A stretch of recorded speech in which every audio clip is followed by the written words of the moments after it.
tiene que ver con la fidelidad de nosotros hacia los pastores. Ese es el tema de hoy, la fidelidad de nosotros hacia los pastores. Antes de entrar en el tema, quiero que vayas conmigo al Evangelio de Mateo capítulo 10, porque quiero que veas ahí el plan de Cristo para la comunidad cristiana como tal. Vamos a ver ahí un plan de fidelidad, de honra, que lo estableció Jesucristo, que debe imperar, que debe ser parte de nuestra comunidad, debe ser parte de nosotros mismos, y está condensado en el versículo 40 hasta el 42. Lea conmigo, por favor, en el nombre del Padre, del Hijo y del Espíritu Santo. Dice Mateo 10, 40 en adelante. Dice: el que a vosotros recibe, a mí me recibe. Y el que me recibe a mí, recibe al que me envió. Yo lo primero que quiero que vean en ese versículo es la interconexión que hay. Ve ahí cómo hay una interconexión de honra, de representación. Dice la palabra de Dios que el que recibe, o que nos recibe a nosotros, está recibiendo a Cristo. Y el que recibe a Cristo está recibiendo al Padre, porque el Padre fue el que envió a Cristo como tal. Entonces quiere decir que cuando yo abro las puertas de mi corazón, de mi vida, para poder establecer una relación con alguien de la iglesia, no solamente estoy teniendo una relación con alguien de la iglesia, sino que estoy recibiendo a Cristo y estoy recibiendo al Padre. ¿Se da cuenta de esa interconexión que está ahí? ¿Estamos claros? ¿Sí o no? Perfecto. Yo necesito que estemos claros en lo que estamos leyendo para que podamos desarrollar lo demás que viene. Dice el verso 41: el que recibe a un profeta, por cuanto es profeta, recompensa de profeta recibirá. Y el que recibe a un justo, por cuanto es justo, recompensa de justo recibirá. Y el que recibe, y cualquiera que dé a uno de estos pequeñitos un vaso de agua fría solamente por cuanto es discípulo, o sea, por cuanto está en la misma conexión de lo que hablamos en el versículo 40, dice: por cuanto es discípulo, de cierto os digo que no perderá su recompensa. Quiero que cierre sus ojos. Vamos a dar gracias a Dios por su palabra, así sentadito como está. Levante su mano, cierre sus ojos. Padre, te damos gracias por esta tu palabra, porque creemos que ella es la mejor semilla y queremos pedirte que hagas de nosotros la mejor tierra. Te pedimos que traiga paz y tranquilidad a nuestra mente, a nuestro cuerpo. Si alguno de nosotros, entre nosotros, está enfermo en este momento, Señor, sea operando en sanidad. Ahora, Jesús, a través de tu Espíritu Santo, trae la sanidad que necesita cada cuerpo. Trae la tranquilidad que necesita cada mente, Señor. Quiero que tú puedas gobernar nuestros pensamientos de forma absoluta, Padre. Espíritu de Dios, trae ese control, ese gobierno de Dios sobre nuestras vidas, Señor. Y que a medida que vamos recibiendo tu palabra, podamos ponerla en práctica y podamos dar fruto de ella en el nombre de Jesús, para testimonio de ti. Amén y amén. ¿Puede brindarle un aplauso al Señor por su palabra? Bien. Fíjense que cuando estamos leyendo Mateo 10, 40 hasta el 42, si nosotros entramos en el contexto del capítulo, nos vamos a dar cuenta de que Mateo está escribiendo una enseñanza de Jesús con respecto a aquellos que se oponen a la iglesia. Si usted lee los versículos anteriores, se dará cuenta de que está hablando de que hay gente que se va a oponer a nuestra forma de hacer culto como tal. Dice que nos van a perseguir. Dice que hay gente que cuando nos meta preso o nos maten, van a pensar que están rindiendo culto a Dios. Dice la Biblia. Eso lo está diciendo en los versículos anteriores. Dice que hay gente que cuando de pronto puede hacerte quedar en ridículo por lo que estás diciendo, porque estás profesando tu fe, van a pensar que están haciendo lo correcto. Y hoy en día nosotros de pronto, aunque no veamos una persecución tipo como la del primer siglo, de hecho podemos ver que hay gente que se opone a la iglesia y se opone a la forma en la que nosotros hacemos culto, a la forma como nosotros predicamos, ¿verdad? A la forma como llevamos la vida del evangelio. Sin embargo, el capítulo 10, finalizando, Jesús habla ahora sobre su deseo, o el deseo que él tiene que ocurra en la comunidad cristiana. Y él empieza a decir que nosotros todos estamos relacionados con el Padre y con Cristo. Dice, cada persona que recibe a alguien a uno de los hijos de Dios, no solamente está recibiendo a esa persona, sino que recibe a Jesús. Y si recibe a Jesús, también recibe a quien le envió, que es el Padre Celestial. Entonces, quiere decir esto, que cada uno de nosotros, todos aquellos que hemos nacido de nuevo, ¿verdad? No solamente tenemos la imagen nuestra personal propia, sino que también portamos la imagen de Cristo. Y a portar la imagen de Cristo, portamos la imagen de Dios. ¿Está entendido eso? ¿Verdad que sí? Pero no solamente Cristo se queda hablando, enseñando eso, sino que viene algo hermoso, algo que yo puedo ver que es algo hermoso, porque ese es como el plan de Dios sobre nosotros como iglesia.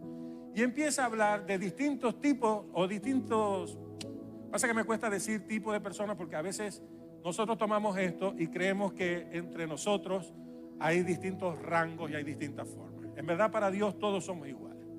Pero sin duda alguna existe entre nosotros diferencias. ¿Por qué? La diferencia que está diciendo aquí Jesús dice, Él empieza hablando y dice, el que recibe a profeta, ¿verdad? Bendición de profeta va a recibir. El que recibe a uno de los justos, bendición de justo va a recibir. Y el que recibe a alguno de los pequeños, por cuanto es discípulo de Cristo, va a recibir también recompensa de ese pequeño como tal. Entonces, de alguna forma, cuando vemos esto, vemos que hay una diferencia entre personas, pues. Hay un distinto grupo de personas. Pero esto tiene que ver mucho, incluso lo podemos ver de manera más fácil con nuestro entorno familiar. Por ejemplo, cuando tú naciste, ¿verdad? Viniste de alguien, de gente más antigua que tú, de gente que tuvo primero que tú. Tus padres, por lógica, tienen que ser más viejos que tú, tienen que estar primero. Y los padres de tus padres, quienes son tus abuelos, son más viejos todavía aún que tú. ¿Estamos entendidos? Entonces son personas que de alguna forma ya recorrieron un camino o ya están establecidos más, son más adultos. Son personas que tienen, como quien dice, más desarrollo. Y a esto se refiere la palabra también cuando habla de los profetas. Dice, cuando recibimos a un profeta, no es porque sea profeta, sino lo que está diciendo es que en el evangelio, en la comunidad cristiana, hay gente que antes de que tú llegaras ya estaban aquí. ¿Me explico? Hay gente que ya Dios lo está usando en ministerio. Y por causa de esas personas, tú llegaste aquí. Por causa de ellos, tú viniste para acá. Por causa de algún evangelista que te predicó, de algún pastor que recibiste alguna enseñanza, de algún profeta que te pudo revelar la palabra de Dios. Por causa de ellos, ya tú estuviste aquí. Es lo que está tratando de hacer referencia. Entonces, quiere decir que hay gente que ya tiene un rango, como quien dice, ya tiene un ministerio, tiene un recorrido en el Señor. Pero también viene y dice, pero si tú recibes a un justo, recompensa de justo tendrás. ¿Y quiénes son los justos? Pues todos los que hemos aceptado a Cristo Jesús somos justos. En el primer servicio salieron todos raspados porque dije, levánteme la mano los justos, y levantaron nada más como 5 o 6. Le dije, bueno, aquellos que no se consideran justos, y la invitación sigue abierta, usted viene los martes para acá a identidad, a la clase de identidad, y ahí puede resolver sus dudas. Pero todos nosotros, si estamos en Cristo Jesús, somos justos, porque nosotros no somos justos por lo que hacemos. Somos justos porque alguien nos hizo justos, nos compró la justicia para nosotros, y que es Cristo. Entonces, cuando trasladamos eso a la familia, nos damos cuenta de que son las personas que de alguna forma son como iguales a nosotros. Como por ejemplo, de pronto tú, como en el caso de mi hermana, aunque usted no lo crea, mi hermana es mayor que yo, Daniela es mayor que yo.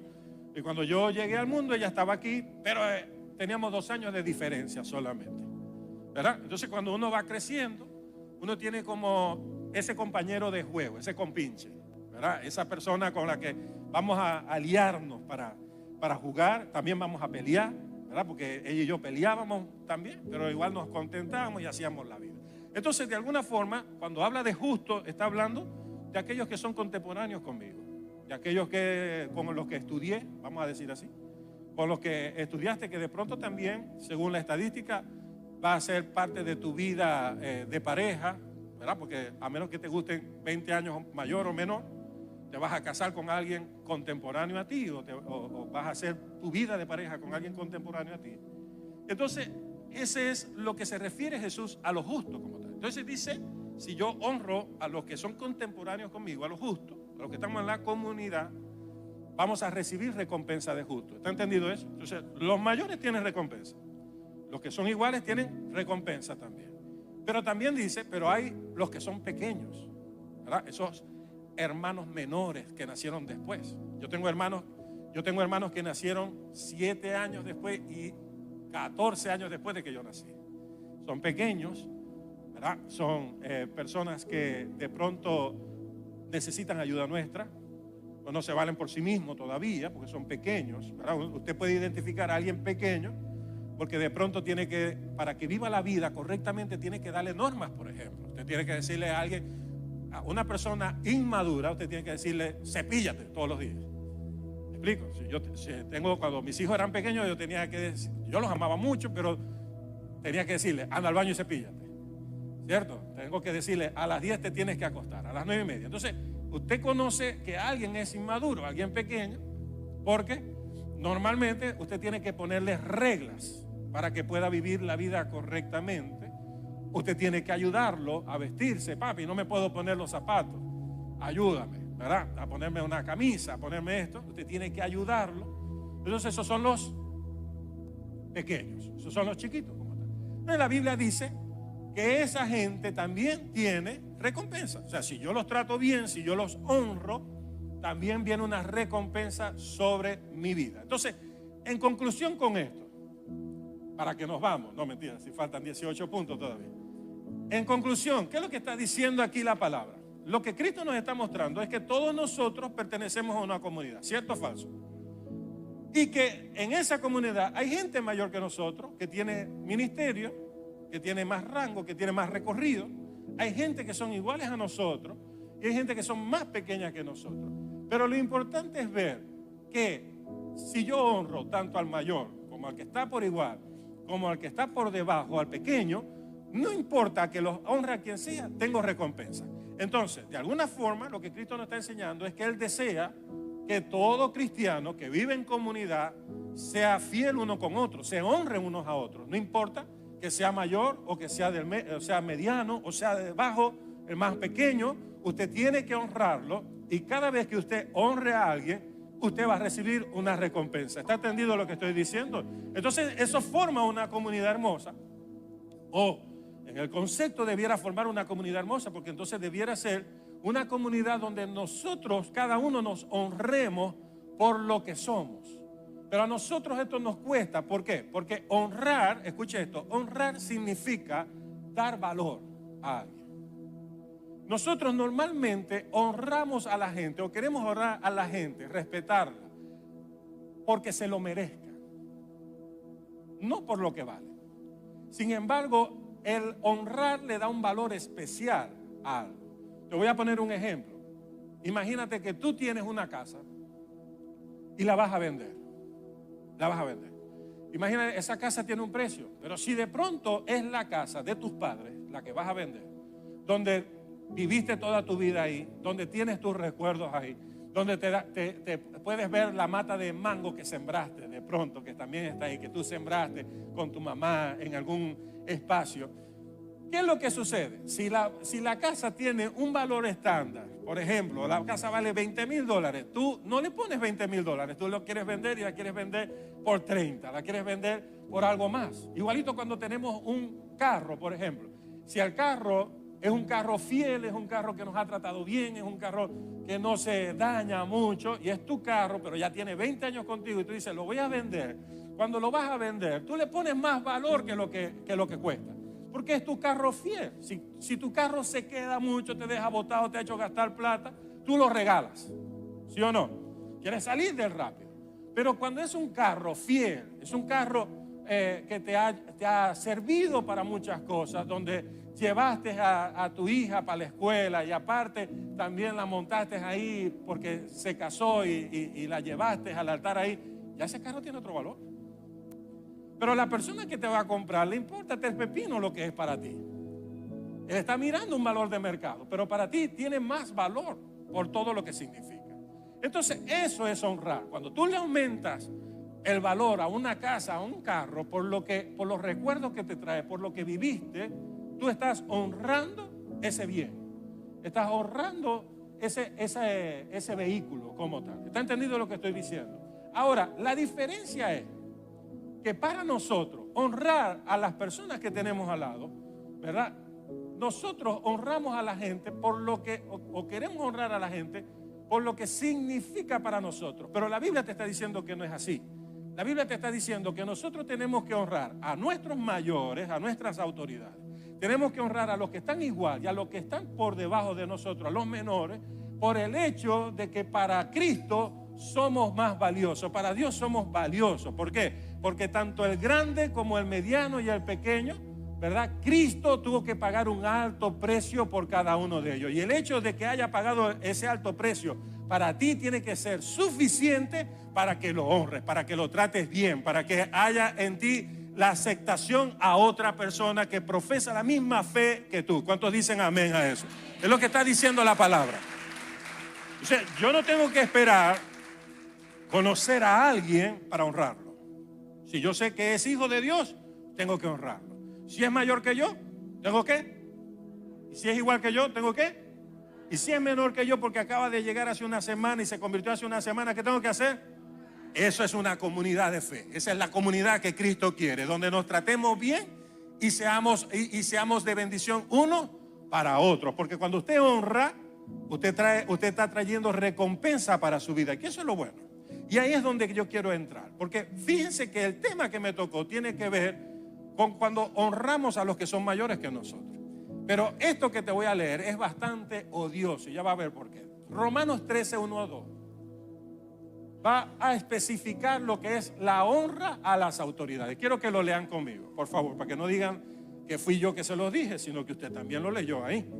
Romanos 13, del 1 al 2, dice la palabra de Dios. Escuche, mire cómo arranca. Dice, sométase toda persona a las autoridades superiores. ¿Qué dice la palabra? Sométase, ¿quiénes? Todas personas a las autoridades superiores, porque aquí es donde viene lo grueso. Yo no me puedo quedar hablando mucho de esto. Si usted quiere sacar más información, si usted quiere que discutamos este tema, usted me invita a una parrilla y yo con gusto puedo hablar con usted. Pero mire lo que dice. Dice, porque no hay autoridad sino de parte de Dios. O sea, toda persona que está en autoridad viene de parte de Dios, o está en autoridad de parte de Dios. Y yo sé que aquí hay mucha gente que va a pensar distinto mío. Pero cuando Pablo está hablando acerca de esto, aunque estos dos versículos son universales, son para todo tipo, Pablo se está refiriendo o está hablando de este tema porque va a hablar de las autoridades civiles.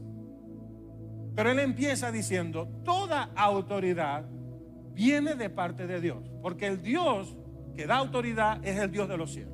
Nadie más tiene autoridad. Entonces, todas las autoridades, y aquí es donde viene, ¿por qué le digo que esto es odioso? Porque aquí es donde viene, donde la mayoría empieza a discutir y sabe que es difícil. Yo decía ahora, es difícil trabajar con la gente porque la gente expresa de sus propias opiniones, de sus propios pensamientos. Y muchas veces ese pensamiento y esas opiniones están por encima incluso de lo que dice la palabra de Dios. Y no puede ser así entre nosotros.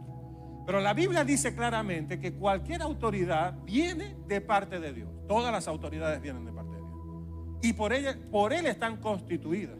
Entonces, la gente con este versículo no haya que hacer. ¿Por qué? Porque cuando se encuentran, por ejemplo, con un presidente malo, con uno de esos presidentes que son dictatoriales, que matan, que meten presos, que son corruptos, empiezan a decir, bueno, pero ¿cómo va a ser este de parte de Dios? Este no viene de parte de Dios, este viene de parte del diablo. Este tiene que ser alguien que viene de parte del diablo. Pero la Biblia no dice lo que tú dices.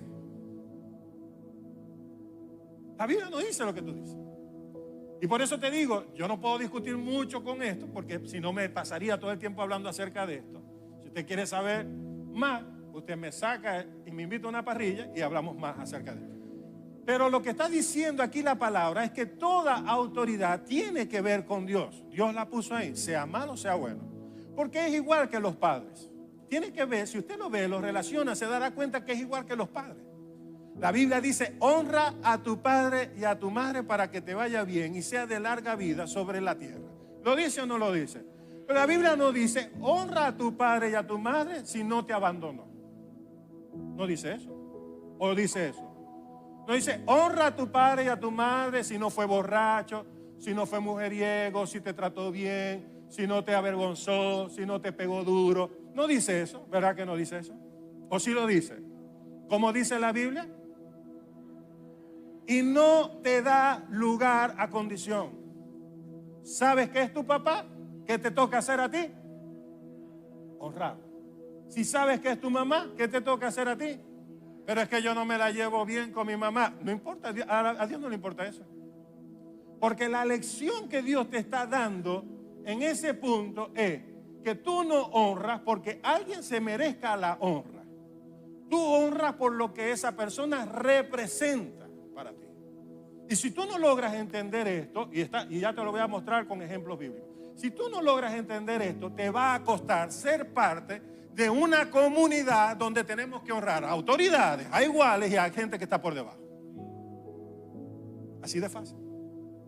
Por eso Dios nos deja eventos prácticos para que nosotros, valga la redundancia, practiquemos la honra.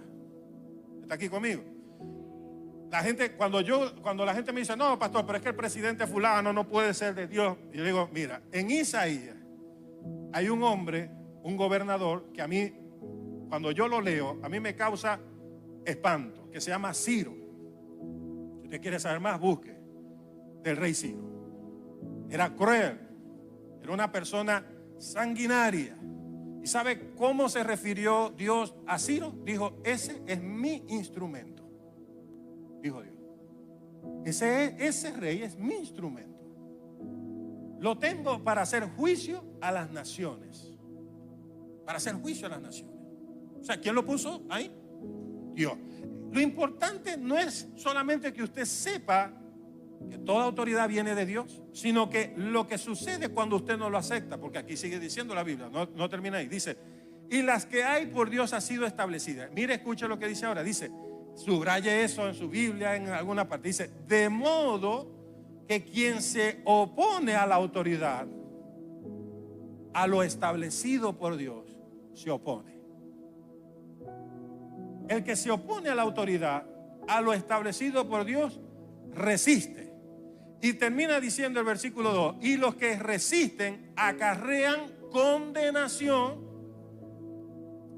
Mira, cuando, de hecho yo pedí este mensaje para al pastor Samuel, le dije, dame este mensaje, yo lo voy a predicar. Yo no tengo problemas con que la gente no diga amén, ni aplauda y se pongan bravos conmigo, eso no, de verdad a mí no me importa mucho. Pero te voy a decir esto y si cualquier cosa te tapa los oídos por lo que te voy a decir.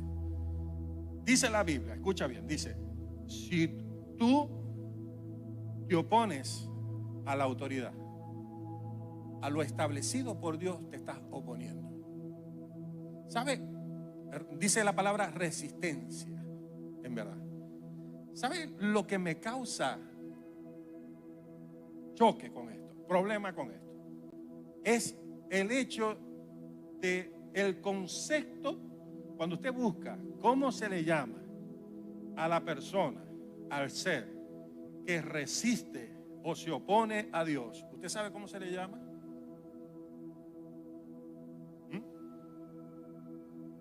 Voy a preguntar otra vez. Si usted busca en la Biblia cómo se le llama a la persona o al ser que se resiste o se opone a lo que es establecido por Dios, ¿sabe usted cómo se le llama? Por aquí oí desobediente, pero no es desobediente. No es desobediente. Hay una palabra que está establecida para todo aquello que se opone a Dios. ¿Sabe cómo es? Satán. Cuando Dios llama al diablo Satanás, ¿sabe a qué se está refiriendo? A aquella persona que opone o se resiste a la autoridad de Dios o a lo establecido por Dios. Por eso es que le llama el adversario. ¿Y sabe qué quiere decir eso? Eso tiene una connotación más grande. Por eso, ¿cómo termina el versículo 2? ¿Cómo dice el versículo 2? Dice, y los que se resisten acarrea condenación para sí mismo. ¿Qué terminó teniendo Satanás por resistirse a Dios? Dígalo fuerte. Condenación. ¿Ya se da cuenta? Ahora, ¿qué es lo que está diciendo la Biblia? Cuando yo me resisto a una autoridad, no me parezco a Dios. Eso es lo que está diciendo. No me parezco a Dios. Y en el Nuevo Testamento hay 4 niveles de autoridad. Están las autoridades civiles, las autoridades religiosas, las autoridades familiares y las autoridades sociales. No importa en el ámbito que usted esté hablando de los 4. Cuando yo me resisto a alguna de las autoridades, no me parezco a Dios. Porque el ejemplo de Jesús, y lo vimos ahora en Semana Santa, el ejemplo de Jesús fue someterse incluso a las autoridades. ¿Sí o no? La gente quería que él se levantara contra Roma y él decía, yo no vine a eso. Ese no es mi problema, yo no vine a eso. Vine a ser un humilde sujeto, porque eso es lo que se parece a Dios. Lo que se levanta en contra de la autoridad no se parece a Dios.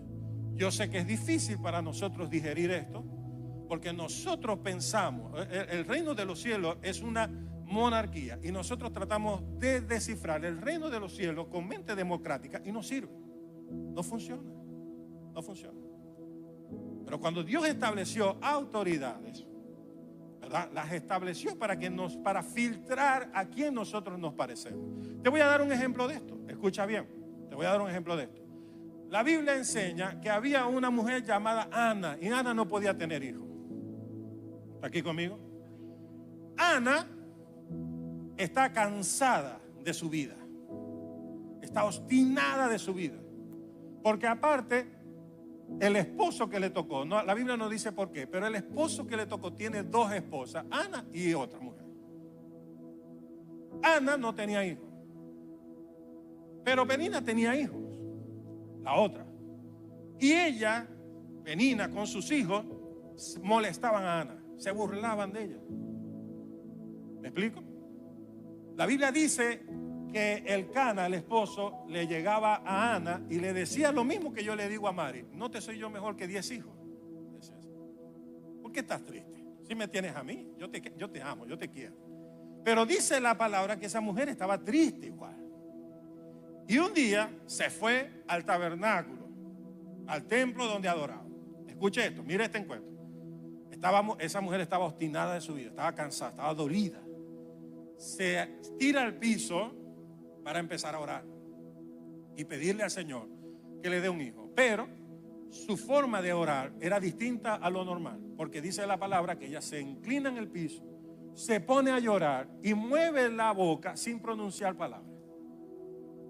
Resulta que sale el sumo sacerdote, se llamaba Elí, y la ve tirada en el piso, llorando, moviendo los labios. Y el sumo sacerdote, ¿a quién representa el sumo sacerdote? A la autoridad, a Dios.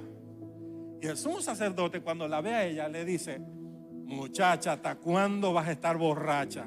¿No te parece que es muy temprano para estar bebiendo y comportándote así? Gracias a Dios que Ana no era maracucha. ¿Sí o no? Porque si a ti de pronto, imagínate que el pastor de la casa te llegue y te dice: ¿hasta cuándo te vas a vestir así? ¿No te parece que esa no es la forma de vestir? ¿Qué haces tú? No me esté loco, me voy. ¿Sí o no? ¿Sí o no? Sí, así hacemos nosotros. ¿Por qué? Porque nosotros somos rebeldes por naturaleza. Pero esta mujer que tenía la visión puesta, ¿dónde? En su hijo que quería. Cuando se levanta, ella está tirada en el piso, ¿verdad? Y ella se puede parar incorporada, energúmena, ¿verdad? Porque es mujer aparte y sabe dar esas respuestas, ¿verdad? Pero cuando ella se levanta, lo primero que hace es mirar de dónde vino la respuesta, de dónde vino esas palabras, del sumo sacerdote. Dice, o sea, ella miró primero las vestiduras del hombre antes de responder. ¿Sabe cómo se llama eso? Honra. Eso es honra. Cuando tú miras las vestiduras de quien representa lo que representa antes de hablar, antes de actuar. Ella pudo haber dicho: usted lo que está es loco, usted no es ningún sumo sacerdote de nada, y se hubiese podido ir, ya está, y lava su afrenta, como quien dice, ¿sí o no? Pero ella no dijo eso. Ella viene y se para y le dice, escucha, empieza la frase que le va a decir, le dice: no, mi señor. Le dice: mi señor.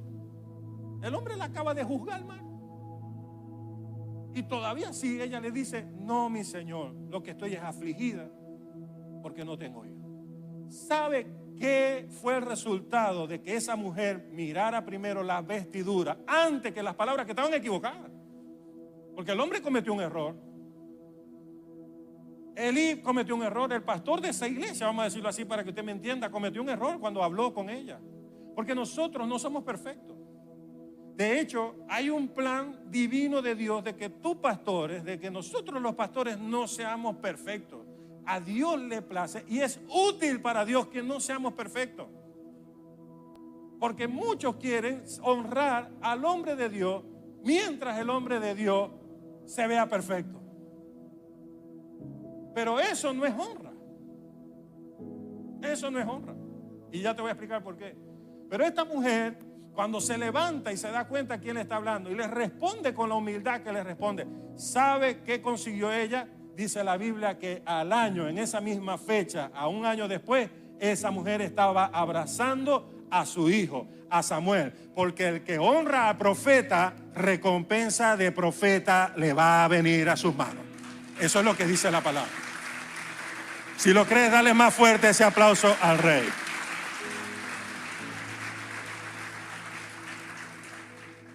Imagínate que Ana se le hubiese salido lo maracucho y hubiese dicho: ese pastor perdió la visión, y se va. Ella hubiese dicho: defendí mi honor, ¿verdad? Defendí mi afrenta, pero te quedaste sin hijo. Te hubiese quedado sin recompensa. Por eso es que la honra, dice la palabra, que trae recompensa. Entonces, cuando nosotros vemos esto, nos damos cuenta de que Dios no quiere pastores perfectos. ¿Por qué? Porque si nosotros esperamos a que alguien sea perfecto para honrarlo, nos damos cuenta de que el Espíritu de Dios no está dentro de nosotros. Porque nosotros no honramos a la gente porque la gente se lo merezca. Nosotros honramos a la gente por lo que está dentro de nosotros, que es el Espíritu Santo de Dios. Y cuando nosotros entendemos que somos cristianos, que somos parte de la comunidad, que como decía, están mis autoridades superiores, están los que están iguales a mí, están los que están debajo de mí. Cuando yo reconozco que soy parte de esa comunidad, yo no ando mirándole los errores a alguien para ver si lo honro o no lo honro. Yo lo honro porque son parte de la comunidad donde yo estoy. Y así como son parte de la comunidad que yo estoy, donde yo estoy, ellos son valiosos para Dios por el hecho de lo que costaron, y yo tengo que darle honra. Así de fácil, así de sencillo. Ahora, dice la palabra, escucha bien, si tú sigues leyendo Romanos en el versículo 3 y 4 del capítulo 13 que estábamos leyendo, dice la Biblia que las autoridades, porque ahí te habla específicamente de las autoridades, ya es lo que me toca. Dice que las autoridades están ahí para recompensarte si haces lo bueno o castigarte si haces lo malo. Quiere decir que los pastores, ¿para qué estamos aquí? Si somos autoridad. ¿Verdad que a uno le cuesta hablar y decir? ¿Sabe por qué? Porque una de las cosas que como seres humanos tenemos nosotros problemas es con la autoridad. Mire, cuando usted va manejando y usted ve una alcabala, yo he sido testigo mucho de eso.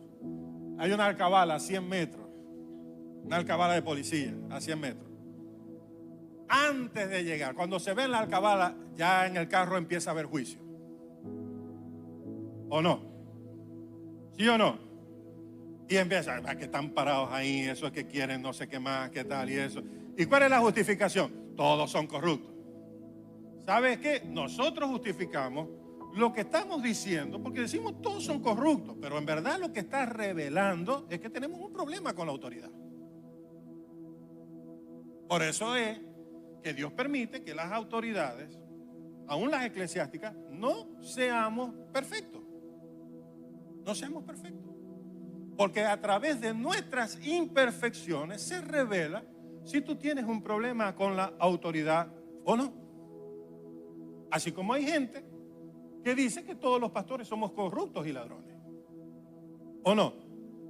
Y utilizan eso, que de pronto yo no digo que no, claro que hay gente, claro que hay pastores que se roban lo que se van a robar, porque donde esté el ser humano siempre va a haber corrupción, ¿verdad? No importa si estás en una empresa, no importa si estás en la iglesia católica, la evangélica, en la de los testigos de Jehová, no importa dónde estés, hasta en tu propia casa hay ladrones. Porque donde esté el ser humano hay corrupción. Si está el ser humano va a haber corrupción. Pero entonces lo que está aquí mostrándonos la palabra es que Dios usa nuestras imperfecciones para ver qué tan problema con la autoridad tú tienes. Termina diciendo esto, escucha bien. Dice que la bendición o el castigo va a venir por medio de nuestras autoridades. ¿Sabe qué quiere decir eso? Que la recompensa que va a venir a tu vida cuando recibes a la autoridad es que la bendición de Dios va a llegar sobre tu vida. Eso es algo que no puede hacer los que están a tu igual, no es algo lo que puede hacer los que están menor, es algo que solamente va a llegar a través de la autoridad. ¿Sabe qué es bendición? Anote esto, bendición es la palabra barak, que significa que lo que Dios, la intención de Dios, ¿verdad? Tú proclamas la intención de Dios. O sea, cuando yo te digo Dios te bendiga, estoy diciendo que la intención de Dios se cumple en tu vida. ¿Sabes cómo Dios puede cumplir la intención, su intención sobre tu vida? Solamente a través de pastores, de autoridades, no hay otra forma. Y te lo voy a explicar gráficamente. Escucha bien. Dios cumple o Dios hace que la bendición llegue a tu vida por medio de 3 etapas. La primera etapa es el llamado, la segunda etapa es la fidelidad y la tercera etapa es la herencia. Ahora, la primera etapa, el llamado, quiero hablar un poco acerca de eso, pero te lo quiero decir por medio de un ejemplo. Y ojalá, porque este ejemplo, cuando yo, hace muchos años, yo lo vi, me quedó grabado en mi corazón para entender por qué necesitamos nosotros, pastores, necesitamos padres espirituales, que está en la Biblia, y nosotros lo necesitamos. Lo vi a través de este gráfico, te lo quiero contar, tú lo puedes ubicar en internet, tú buscas en internet esto que te voy a contar y te va a aparecer, porque es una noticia real. En Sudáfrica, escucha esto, en Sudáfrica había un parque. En ese parque, tú sabes, los parques de Sudáfrica, donde están los animales ahí que viven en su propia cuenta, pero controlados a través de los que están en el parque para proteger las especies. Resulta que la especie de elefantes, los elefantes, habían procreado una buena cantidad de elefantitos, bastante elefantitos. Escucha esta historia. No es un cuento, es de la vida real. Y resulta que los del parque se dan cuenta de que esa abundancia de elefantes que nacieron, el parque necesitaba recuperar el hábitat, que hubiese más monte, que hubiese más terreno fértil, para que se pudieran alimentar. Pero no podían recuperar el parque teniendo a los elefantitos ahí, porque no hay nada que coma más que un muchacho recién nacido. No hay nada que coma más que alguien pequeño. Entonces, ellos vienen y deciden, agarran a los elefantitos pequeños, los recién nacidos, y los sacan del hábitat de donde están.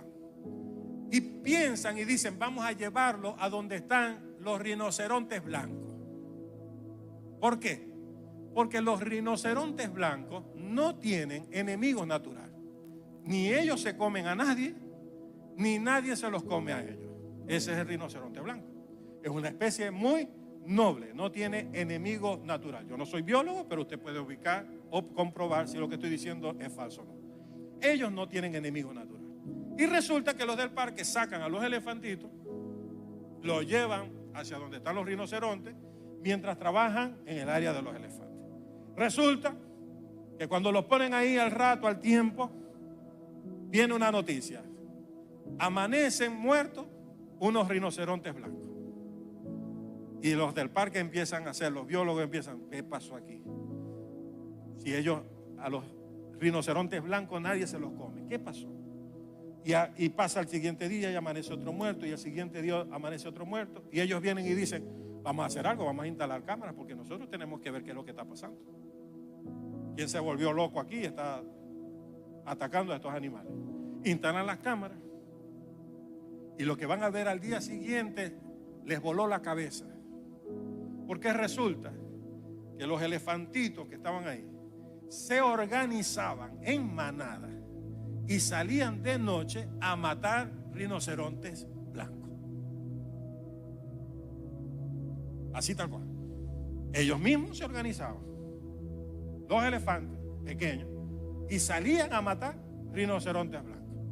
Entonces los biólogos, los del parque, vienen y dicen, hicimos mal, el error lo cometimos nosotros, porque separamos a los pequeños de los grandes. Y nos estamos dando cuenta que quienes inculcan las reglas de la biología son los padres. Y tuvieron que regresar a los elefantes pequeños hacia la manada de los padres. Pero los regresaron desadaptados. ¿Por qué? Porque resulta que ellos se organizaron para hacer lo que les dio la gana en medio de la biología. Me está siguiendo por donde estoy viniendo. ¿Sabe por qué Dios tiene pastores y tiene padres espirituales? Porque si Dios no tuviera pastores, Dios no tuviera padres espirituales, tú agarrarías y te organizarías con otro para matar rinocerontes blancos. En pocas palabras, claro, no para matar rinocerontes blancos. ¿Es para qué? Para hacer lo que te da la gana. Entonces, por eso nosotros, los pastores, ¿verdad? Por eso nosotros los pastores tenemos tantos problemas con la gente. ¿Por qué tenemos problemas con la gente? Porque Dios nos puso aquí para que tú no rompas la biología del reino de los cielos y no hagas lo que te dé la gana. Porque el ser humano va a buscar hacer lo que le da la gana siempre. ¿Sabes qué implica eso? Eso implica, ¿verdad? Entonces, si tú te pones a ver, ¿con quién te casaste tú? ¿Con quién te casaste tú? Con el que quisiste, ¿verdad? ¿Qué estudiaste? Lo que quisiste. ¿Y fuiste amigo de quién? De quien quisiste. Entonces tú tienes tu vida haciendo lo que te da la ¿qué? La gana. Entonces Dios no te puede inculcar la biología del reino, el hábitat del reino, ¿verdad? Las reglas del reino, si no pone a los elefantes papá, a los pastores, a los líderes, a los padres espirituales primero, para evitar que tú hagas lo que te da la gana. Ese es Dios. Ese es Dios. Ahora, quiero terminar con esto. Escuche bien. Yo te dije que son 3 etapas. Escucha bien esto. Son 3 etapas para lo que está un padre espiritual, un pastor, donde te va a ayudar. La primera etapa es el llamado. ¿Qué quiere decir el llamado? Mira, te lo voy a ilustrar con la historia de Elías con Eliseo. En Primera de Reyes 19, habla la historia de Elías con Eliseo. Quiero que prestes atención a esta lectura. Dice la palabra: partiendo de allí, halló Eliseo, hijo de Safat, que araba con 12 yuntas delante de sí, y él tenía la última. Y pasando Elías, présteme atención en esto, dice, y pasando Elías por delante de él, echó sobre él su manto. Entonces, escuche bien esto, dice, entonces dejando él a los bueyes, vino corriendo en pos de Elías y dijo, te ruego que me dejes besar a mi padre y a mi madre, y luego te seguiré. Y él le dijo, ve, vuelve, ¿qué te he hecho yo? Y se volvió y tomó un par de bueyes y los mató, y con el arado de los bueyes coció la carne y la dio al pueblo para que comiese. Y después se levantó y fue tras Elías y le servía. Ahora, lo primero que hace un padre espiritual contigo es reafirmar tu llamado. Escucha esto. Nosotros, aunque nos casamos con quien quisimos y estudiamos lo que quisimos y estamos trabajando donde queremos, una de las cosas que no pudimos hacer o tomar la decisión de qué hacer es quiénes fueron nuestros padres. Usted no pudo elegir a sus padres. A usted le tocó los padres que Dios diseñó para usted. Y te voy a decir un cuento, te guste creerlo o no. Así mismo son los pastores. A diferencia de lo que la mayoría cree, para que funcione la paternidad espiritual, usted no escoge sus pastores. No lo escoge. Dios escoge los pastores que usted necesita. Porque usted quiere los pastores que usted quiere. Pero resulta que las cosas que usted quiere no son las que le va a ayudar a usted en el futuro. Las cosas que a usted le va a ayudar en el futuro son las cosas que usted necesita. Dios sabe lo que usted necesita en contra de lo que usted quiere como tal. Dice la Biblia que este muchacho llamado Eliseo estaba trabajando tranquilo con sus bueyes. Tenía 12 yuntas de bueyes. Eso quiere decir que el hombre era rico, el hombre era trabajador. Y dice la palabra que de pronto Elías pasó por al lado y le tiró. No fue que lo levantó, no fue que le dijo: hola, mucho gusto, me llamo Elías, voy a ser tu pastor. No. Ahí no hubo ni recibimiento, ni nuevos comienzos, ni nada de eso. Dice la Biblia que Elías pasó por al lado de Eliseo, y Eliseo trabajando. Imagínense que está ahí inclinado haciendo un trabajo. Y dice que Elías, cuando vio, se quitó el manto y se lo tiró a Eliseo. ¿Cómo le cayó el manto a Eliseo? ¿Cómo le cayó? De sorpresa. De sorpresa. Eliseo no estaba planificando: me voy a congregar con Elías. No estaba diciendo eso. Le voy a decir que sea mi maestro y yo su discípulo. No le estaba diciendo eso. ¿Cómo le llegó eso a Eliseo? De sorpresa. No lo planificó. Pero hay alguien, si usted lee el capítulo 19 en los versículos anteriores, hay alguien que sí lo planificó. Se llama Dios. Dios le dijo a Elías: cuando veas a Eliseo, vas a ungirlo a él como profeta. ¿Qué quiere decir eso? Que la paternidad no es algo que tú planificas. La paternidad espiritual no es algo que tú escoges, sino que es algo que es un diseño de Dios para ti, y Él la escoge en el momento exacto que va a llegar a tu vida. Ahora, ¿cómo sabes tú que estás siendo afectado por la paternidad espiritual? En maracucho, ¿cómo sabes tú que a quien tienes enfrente, cuando ves a tu pastor, cómo sabes tú si el que tienes en el frente es tu pastor? O simplemente lo ves como, qué sé yo, un consejero, un coach. Así que dice, ¿verdad? Coach, ¿cómo dice? Ahora, coaching, ese, ¿verdad? Perdón por mi mal inglés. Pero ¿cómo sabes tú a quién tienes en el frente? Te lo pongo de manera fácil. ¿Sabes qué dice la Biblia? Dice que Eliseo estaba trabajando, y cuando le cayó el manto encima, no me pregunten cómo. La única explicación es que el Espíritu Santo le hizo sentir a él que había algo especial en ese momento. Porque no mediaron ni palabra. Cuando él mira que le cayó algo encima, y él voltea y ve a Elías, se para. Escucha esto: deja de hacer lo que está haciendo. Le dice a Elías: déjame darle un beso a mi papá y a mi mamá para poder seguirte. Dos cosas importantes que ocurrieron en la vida de Elías y que van a indicar si tú encontraste la paternidad espiritual o no. Número uno, cuando la paternidad llega, cuando el verdadero espíritu de paternidad llega, tú dejas de hacer lo que te da la gana y empiezas a sujetarte a un nuevo itinerario, a una nueva agenda que Dios tiene para ti. Te detienes en ese momento. Mire, te voy a contar este ejemplo rapidito. Quiero terminar rápido. Te voy a contar este ejemplo. Yo estaba luchando hace unos años atrás, muchos años atrás. Bueno, muchos no, lo que pasa es que yo empecé desde temprano, no soy viejo.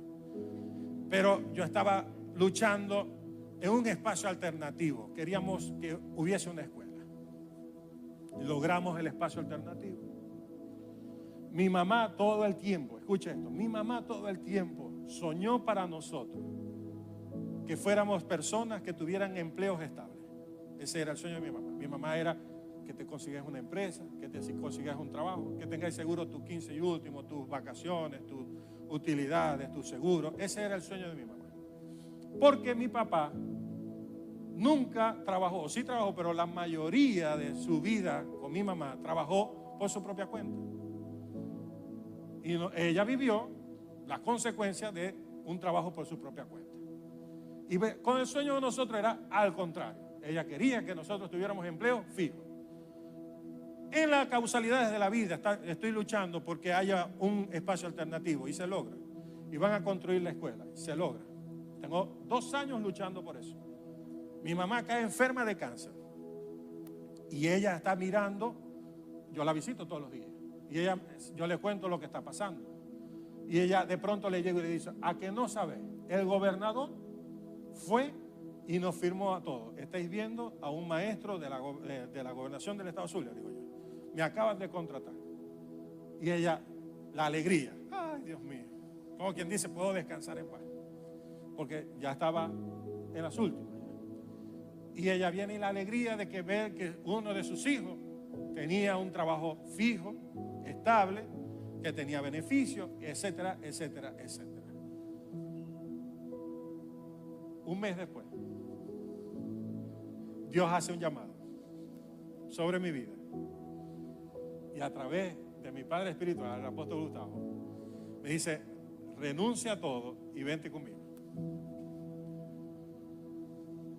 Usted sabe con qué cara tenía que presentarme a mi mamá para decirle: Dios me está llamando a dejar todo lo estable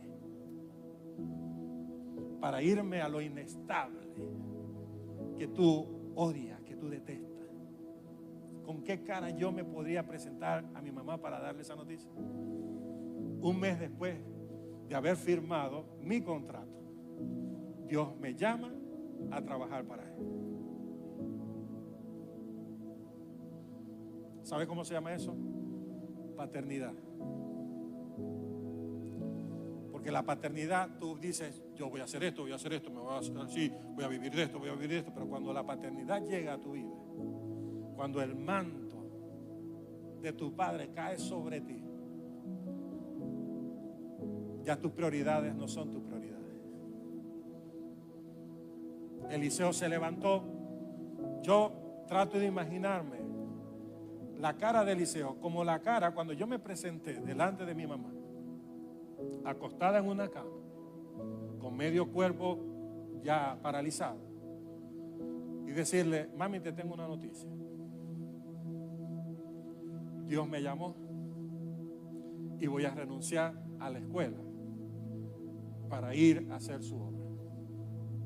Y yo me imagino la misma cara de Eliseo diciéndole a Elías: déjame ir y besar a mi mamá y a mi papá, porque todo el que trabaja para Dios no sabe cuándo va a volver a ver a sus padres, porque la agenda cambia. Ya tú no te vas a casar con quien tú quieras, sino con el que Dios quiere que te cases. Ya tú te pudiste haber graduado de lo que sea, pero ya no vas a vivir de lo que tú quieras vivir, sino vas a vivir de lo que Dios quiera que tú vivas. Ahora resulta que tú puedes tener a tus hijos y tener sus cumpleaños y sus cosas, pero vas a estar en los cumpleaños que Dios quiera que estés. Y en los cumpleaños de tu familia que Dios quiera que estés, porque van a haber momentos donde Dios te va a decir: no vayas, porque yo te necesito aquí. Esa es la señal de que hay paternidad de Dios sobre tu vida. Si todavía, ¿cómo tú me puedes preguntar y me dices: pastor, ¿cómo sé si el manto ha caído sobre mí o no? Si Dios no ha logrado que la visión del pastor sea tu visión, que la prioridad de rescatar almas sea tu prioridad, que ahora que tú estabas pensando en casarte, en tener hijos y todo eso, y no es que no lo vas a hacer, lo vas a hacer, pero resulta que todo eso pase a segundo plano. Si no has hecho eso, todavía el manto no ha caído sobre ti. Pero para los que han caído el manto, para los que saben lo que es tener padre espiritual, saben que lo primero que hace es que Dios te cambia la vida, te cambia el itinerario, te cambia todo lo que tú estás pensando. Dale más fuerte ese aplauso al Rey. Y por último, dice la palabra que Eliseo se paró, quemó la yunta de bueyes, ¿verdad? No a los bueyes, bueno, a los bueyes también hizo una parrilla, pero quemó las yuntas. En pocas palabras, no me voy a regresar, pero me gusta mucho como dice de último, dice, y le servía. O sea, el hombre, escucha bien, el hombre era una persona rica que tenía siervos a su disposición. Y ahora Eliseo iba a servir a Elías. Ahora hay un cambio de posición. Hubo un cambio de agenda, ahora hay un cambio de posición. Y quiero que me escuchen esto. ¿Sabe? Hay algo tremendo con respecto al servicio. ¿Por qué? Porque aunque la Biblia no te dice los años, teológicamente se puede sacar la cuenta. Y Eliseo sirvió a Elías por un espacio aproximado de 10 años. De 10 años. ¿Sabe lo bonito del caso de esto? Que estuvo con él codo a codo, mano a mano, haciendo lo que él quería. ¿Sabe? En Segunda de Reyes, en el capítulo 3, si no me equivoco, hay una lectura con respecto a Eliseo. Cuando Elías se muere y la gente empieza a buscar profetas, dicen, allá está Eliseo, el que le echaba agua en las manos a Elías. O sea, el primer reconocimiento de que el manto correcto había caído sobre alguien era que le servía a la persona que tenía el manto. Los 10 años de Eliseo sirviendo a Elías garantizaron 60 años de servicio correcto ante Dios. ¿Está aquí conmigo? Por eso es que cuando Dios quiere hacer algo contigo, escúchame bien, cuando Dios quiere hacer algo contigo, lo primero que va a hacer es a ponerte a servir al lado del hombre de Dios. Desinteresadamente. En espacio de 10 años no se supo nada de Eliseo, nada. Porque Eliseo era ese criado que le planchaba la ropa a Elías, que le lavaba las manos, que le hacía la vida fácil a Elías. 10 años estuvo en el anonimato. ¿Sabe qué dice la palabra? La palabra dice que Dios no te puede confiar lo que es tuyo si primero tú no eres fiel en lo ajeno. ¿Sabe qué dijo David, Dios de David? Dios le dijo de David, él va a pastorear, nadie puede pastorear las ovejas de la casa de Israel, sino el que primero pastoreó las ovejas de la casa de su padre. Si tú quieres que Dios traiga bendición sobre tu vida, tienes que cambiar tu agenda. Tienes que dejar que la visión del hombre de Dios entre sobre ti. Y tienes que servir.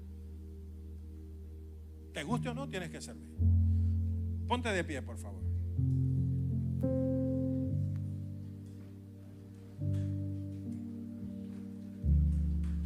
Cuando la gente va a Casa Donay Oeste, escuche bien, cuando la gente va a Casa Donay Oeste, ve un reflejo de lo que es esta iglesia, de lo que es Casa Donay Central. Cuando la gente ve mi escuela, mi pastorado, ve un reflejo de quien fue mi pastor, que es el obispo Gustavo. ¿Por qué? Porque desde el 2002 que se fundó esta casa hasta lo que fue 2013, 2014, 2017 exactamente, en el momento cuando dejamos de venir para acá, yo estuve sirviendo en esta casa. De pronto hay gente nueva y dice, ese pastor nuevo que invitaron, no, yo soy más viejo que usted aquí. Pero cuando tú quieres que Dios te bendiga, tú tienes que servir primero a quien tiene el manto. Si tú quieres que el manto pase a tu vida, Tú tienes que servir a quien tiene el manto. Si no, el manto no va a pasar a ti. Quiero cerrar con esto que dije en el primer servicio. Yo quiero que tú puedas recibir esta palabra de parte de Dios. Quiero que la puedas recibir de parte de Dios. La historia más famosa de Eliseo con respecto a Elías fue en el momento cuando Elías le dice a Eliseo: ¿qué quieres que haga por ti? Y Eliseo dice: quiero que me des una doble porción de lo que habitó en ti, del espíritu que hay en ti. Quiero que me des el doble.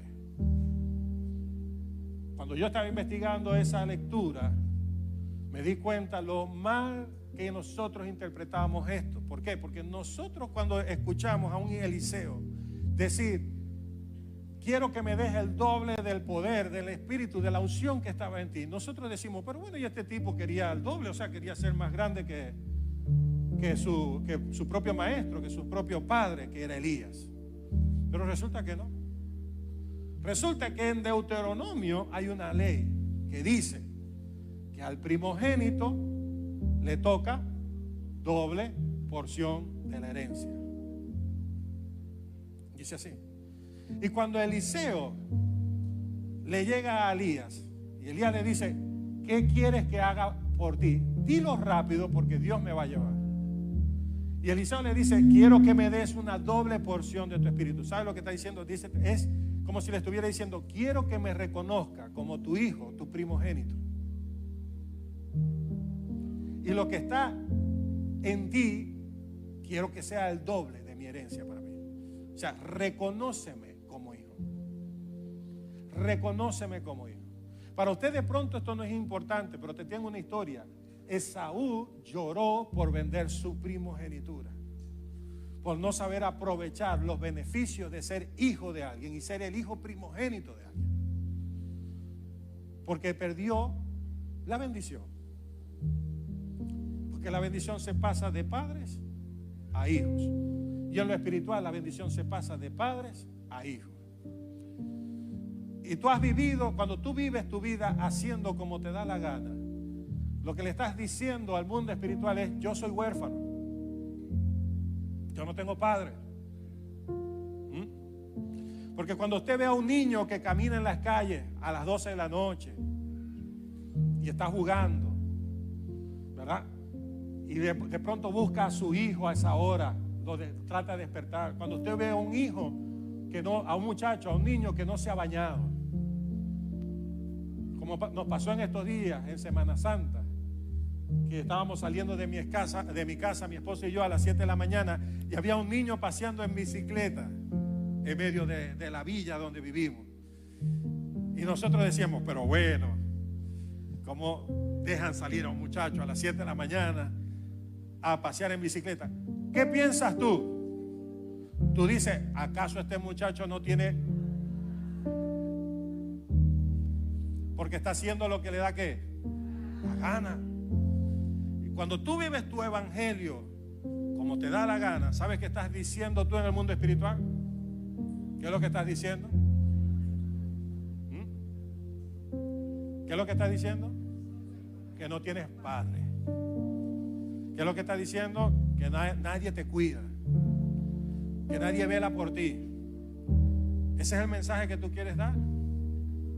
Que eres huérfano, que no te toca herencia, que no te toca bendición porque no hay nadie que te cubra. No. Por eso Dios nos pone a nosotros los pastores. Segunda de Timoteo 3:16 dice que la palabra es útil para enseñar, para corregir, para instruir en justicia. Pero ¿quién te va a corregir? ¿Quién te va a enseñar? ¿Quién te va a instruir? Pero tenemos un problema. ¿Cuál es el problema? Que cuando yo voy a corregir, te me pones bravo y te vas.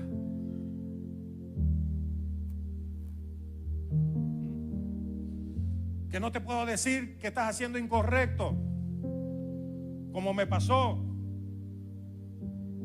Las últimas 2 personas que se fueron de mi iglesia, una pareja, se fueron ¿por qué?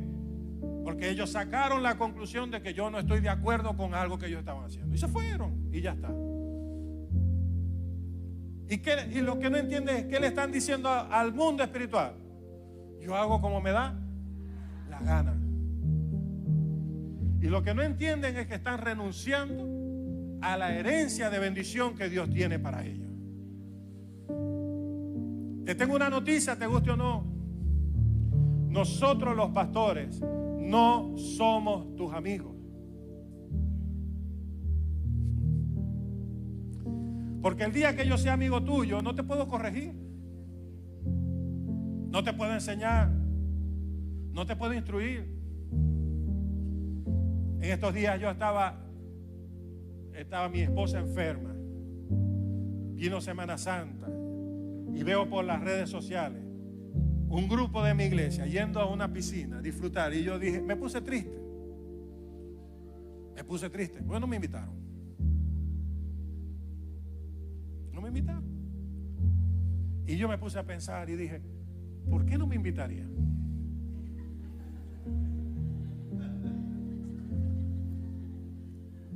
Y recordaba que en carnaval, escucha esto, y lo digo delante de la presencia de Dios.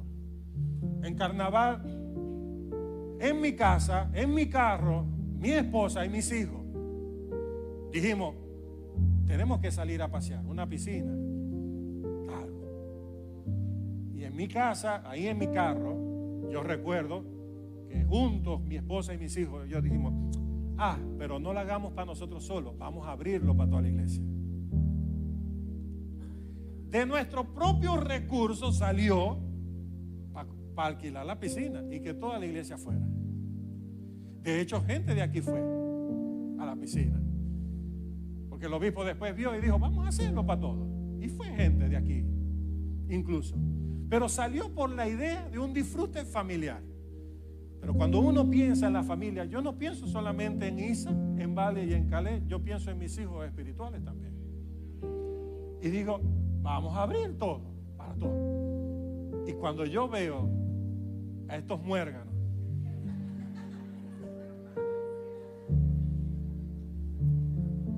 que son gente de la iglesia, ¿por qué son amigos? Porque vienen a la iglesia.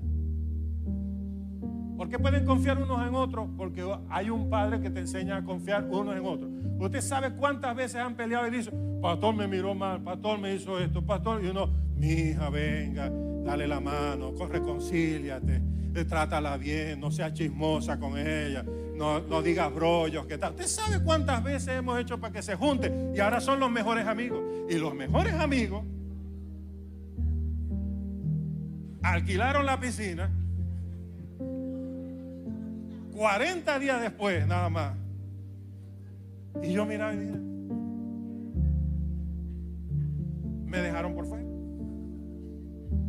con la tristeza. Pero el Espíritu Santo de Dios vino y me dijo, es que tú no puedes ser su amigo. Porque el día que tú seas su amigo, no lo vas a poder corregir. Y así la gente nos ve a nosotros. Y dice, vamos a juntarnos, vamos a celebrar, vamos a disfrutar, pero no invitemos a los pastores porque se nos arruina la fiesta, se nos arruina la diversión. Y eso es lo que representamos para mucha gente, la diversión arruinada, que ya no puedes hacer lo que te da la gana, porque ahora están los pastores enfrente tuyo mirándote, lamentablemente. Y cuando el Espíritu me dijo eso, yo me sentí confortado. Yo dije, es verdad. Así como uno no invitaba a los padres de uno para la fiesta, tampoco. Yo no le decía a papá, voy a salir con los amigos de la universidad a jugar pool, ¿queréis venir con nosotros? Yo nunca le dije a papá eso. Porque si no, ese día, ¿qué pasaba?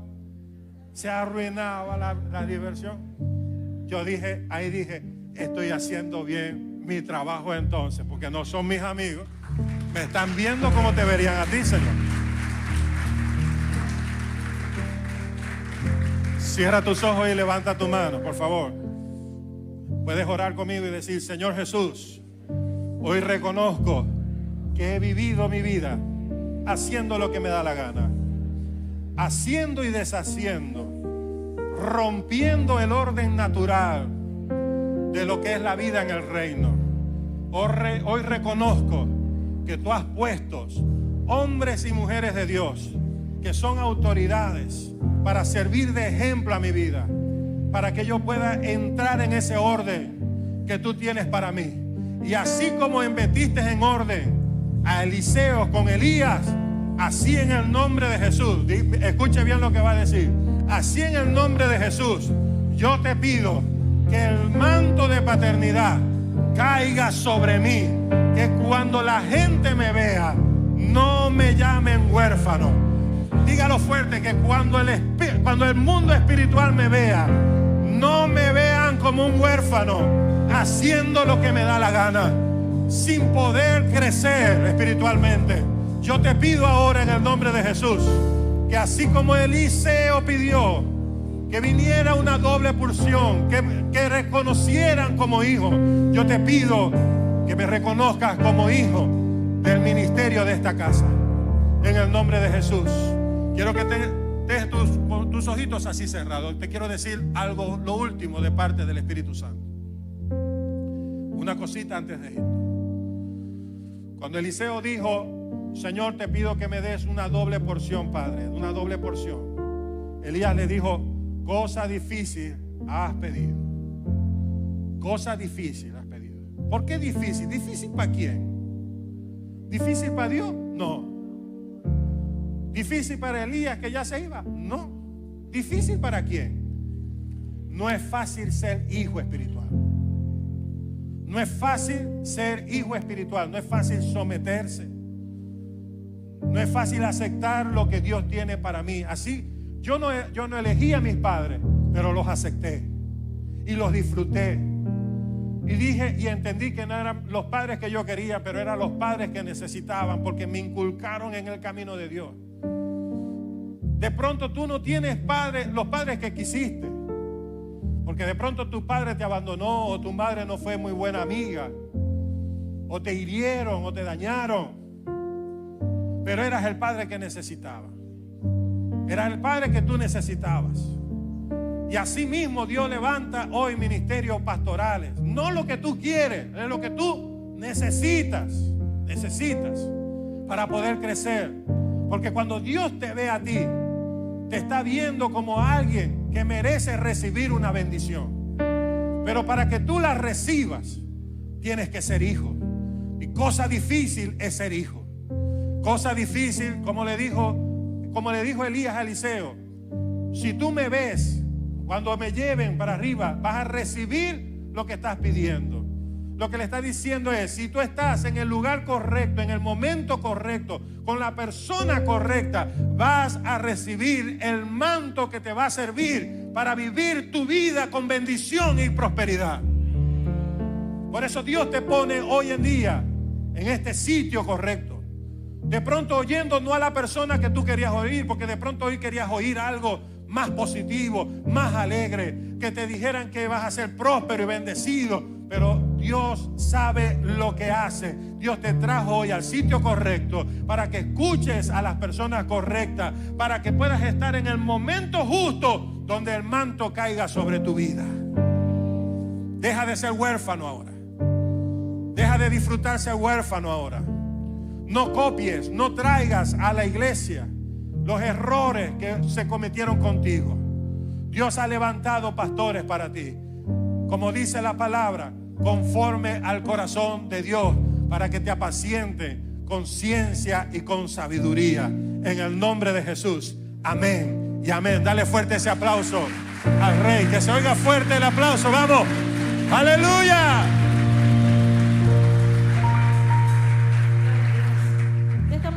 Estamos despedidos. Gracias por haberte conectado a nosotros, por haber compartido con nosotros esta mañana en alabanza, en la enseñanza. Te esperamos el próximo domingo a las 10:30.